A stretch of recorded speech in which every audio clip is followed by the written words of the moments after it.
Inquiry into suspended Public Protector Advocate Busisiwe Mkhwebane's fitness to hold office will today consider an application for the removal of the evidence leaders.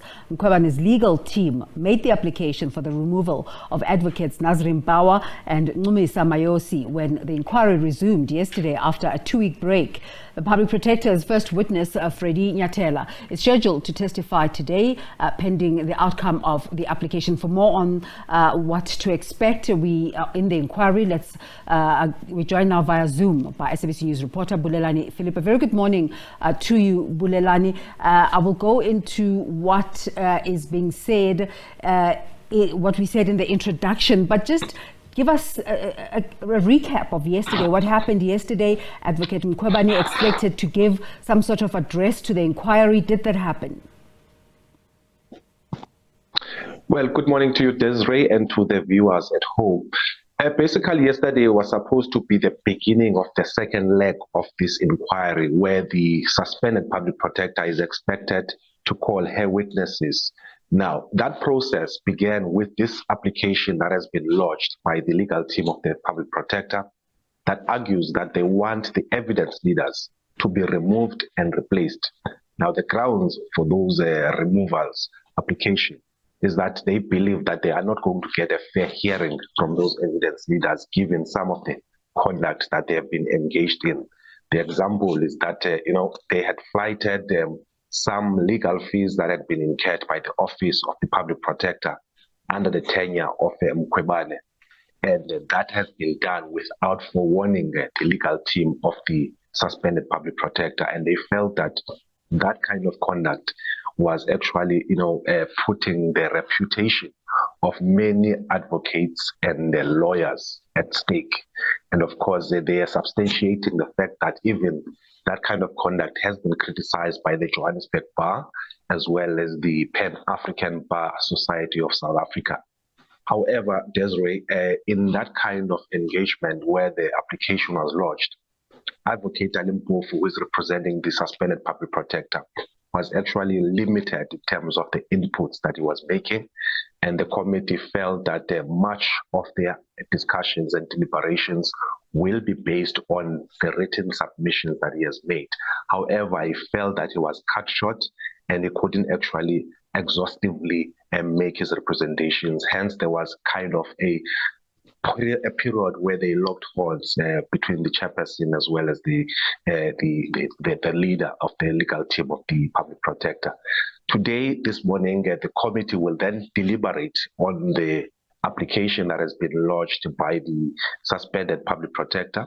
And of course, the committee has also received a rebuttal application, or rather maybe a rebuttal affidavit from the evidence leaders that in the main are saying that there is no basis of this application and that it should be dismissed. So we will only know maybe mid-morning on whether the committee will admit or dismiss this application that has been lodged by Advocate Alimpofu on behalf of the suspended public protector.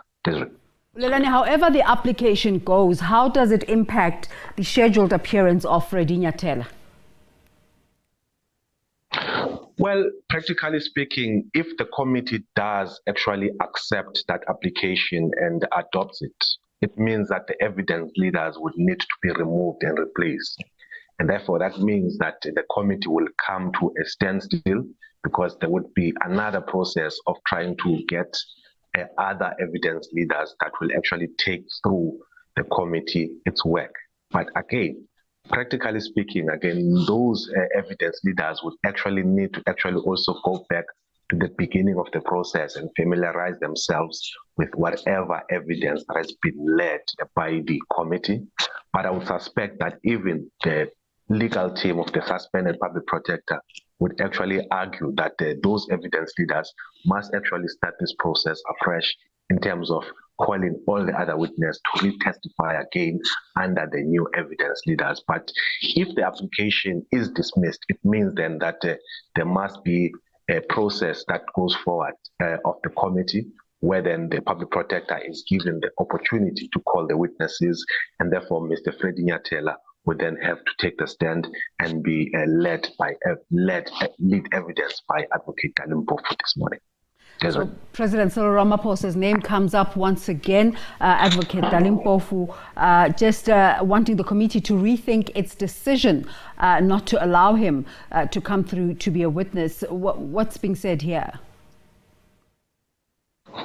Well, I mean, at this stage, we can say this is a wish list of the legal team of the suspended public protector.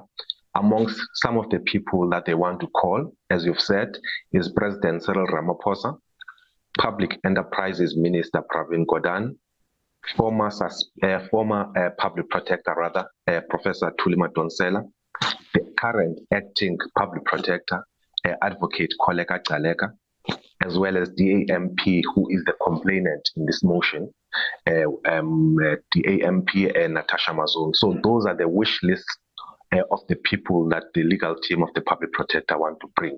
However, there's still no finality, and they've also indicated that some of these people are actually unwilling to come and cooperate, and therefore he's saying that they must be given up until next week, Tuesday, and therefore the committee will be called upon to actually subpoena them.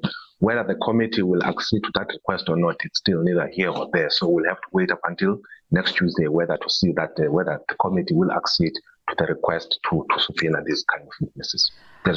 Finally, Bulelani, we know this process has time limits. Where is the process as we speak, just in terms of a helicopter look at where this process is going?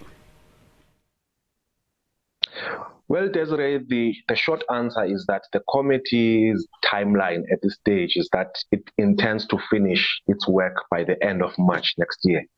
But given all of these interlocutory applications and delays that they are being incurred by the committee at this stage, it means that even the timeline itself does have to be tweaked from time to time. So in as much as the committee had expected to finish its work by the end of September, but that has been pushed up because of all the other litigations and layers of court cases that have been a part of or interlinked to this inquiry have been delaying the process. So, but at the moment, timeline is that the committee expects that it will actually finish its work at the end of March. But if there are, of course, further delays, it means that that timeline is going to be pushed out.